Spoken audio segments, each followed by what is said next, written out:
Hey everyone, today I'm going to be anodizing this Grimsmo Saga number 46, relatively early in the run. There's the amount of play. I'm going to be getting another one that is freshly manufactured direct from the Grimsmos. So we'll be able to discuss the differences once that arrives.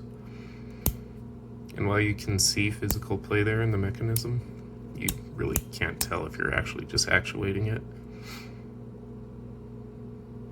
This is one of quite a few quote-unquote tactile EDC type pens that I have. And frankly, I really love it so far. So let's get to anodizing. So the pen comes apart in quite a few different pieces. Tip obviously comes off. Then this back will unscrew. I find it easiest to use the clip to unscrew it. I'm doing this one-handed, but another thing you want to do is use a piece of paper underneath the clip so that it doesn't rub on the body, and scratch it all up.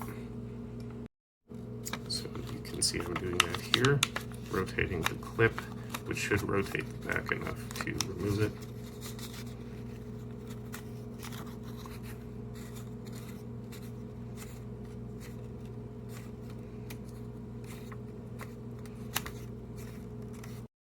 Now that's the easy part of the disassembly done. This can be anodized, it's a titanium tube. This can, it's the titanium tip. Titanium clip can be anodized as well. Now on the slider, you're going to want to be careful because they've done quite a few in brass as well. So if your slider came to you in kind of a goldish hue, you might want to look on their website, find the Saga number, and make sure that it's not brass that you're trying to anodize, because obviously that won't. So the slider, just this little sleeve here, is the last remaining titanium piece. This whole mechanism is stainless steel. Again, this is one of the earlier ones, so I think this is probably screwed on here. I do believe they moved to a press fit, but I think this little end cap here is screwed on, although I'm not sure because there's some wiggle here. We'll see what I can do to look at that. But if I'm thinking correctly, this little C-clip here, directly underneath the slider, in order to remove the slider, that should be all I need to remove. Not sure that that's the case, but it looks like it to me. So I'm going to pull that C-clip off. To do that, I'm going to take two pointy objects on both opposite sides of the clip there, and I'm going to put the whole assembly in a Ziploc bag to make sure that if the ball bearings are loose at that point, that I don't lose one.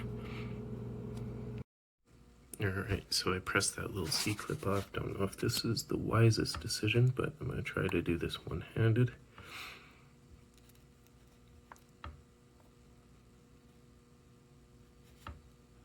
Okay, there's all three of my little ball bearings. Let's see if this slider comes off now.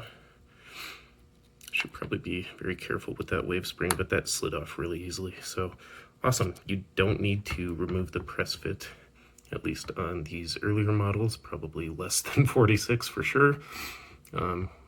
Assembly right here, you don't have to remove that in order to remove the anodizable slider here. One more thing to note right now, since I'm not sure I'm going to do a reassembly video.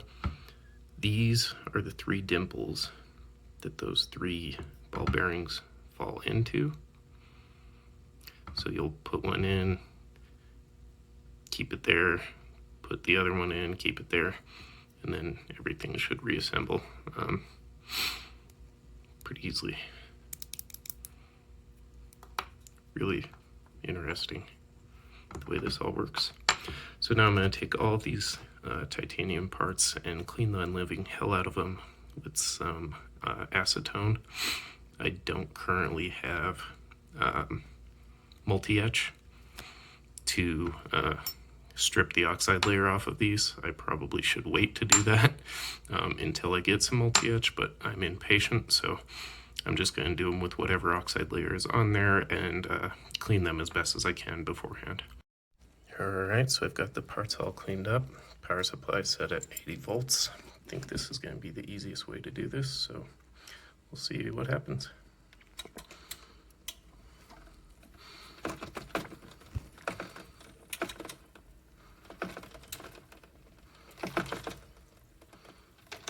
Kind of shaking off whatever bubbles I can.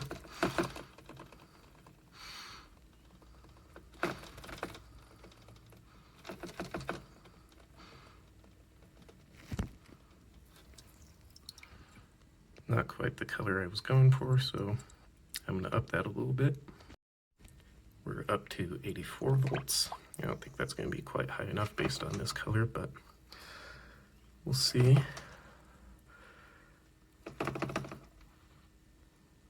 Not quite, but that's close. That's close.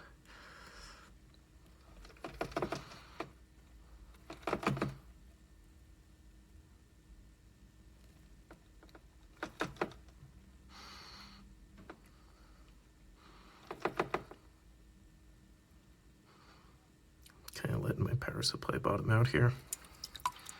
Oh no, once I take that out, that's about what I want. Nice. Get this cleaned up and I'll show you the parts here. Alright, here's my other pink and green stuff and my newly pink Grimsmo Saga. Gonna put her together and I'll show you the final results. One more quick thing to note here before I put this together. This slider is not reversible. So there's a section here with multiple ridges, kind of looks flared out from the inside there. That's the part that will go over your clip. So this other side with only one ridge at the top there, that part faces upwards. All right, another note here. So that wasn't that bad to get that together. The C-clip, you just have to angle it and then press it downwards until it kind of snaps into the body a little bit. And then it wasn't seated fully, so I just pushed in with literally my fingernail.